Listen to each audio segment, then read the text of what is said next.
तर मित्रांनो निघालोय आता घरी.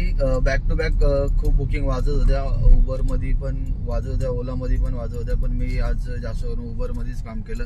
उबर मध्ये थोडं रेट आता सकाळचा वेळ होता तर चांगला दाखवत होता रेट, तर 3-4 बुकिंग मी उबर मध्येच कम्प्लीट केल्या आणि मला वाटतं एक बुकिंग ओला मध्ये कम्प्लीट केली.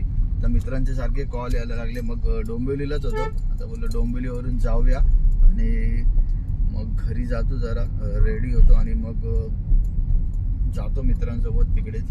आणि मला वरतीच आता मित्रांनी काम पण टाकलंय की भाई काहीतरी फ्रेम नाही तर वॉच मलाच आता सिलेक्ट करायचे. तर उल्हासनगरला जावं लागेल अगोदर, काहीतरी फ्रेम नाही तर वॉच बघूया जे आवडेल ते. पण 99% तरी छत्रपती शिवाजी महाराजांची फ्रेमच देणार. वॉच द्यायला मला असं म्हणजे इच्छा नाही होते आणि आवडत पण नाही. तर बघूया मग जास्तीत जास्त करून फ्रेमच सिलेक्ट करू आणि आता जातो घरी. आणि आपलं काम पण आज उबरमध्ये चांगलं झालेलं आहे, म्हणजे नाही बोलून मला असं वाटतं 1500 पर्यंत काम झालंय उबरमध्ये.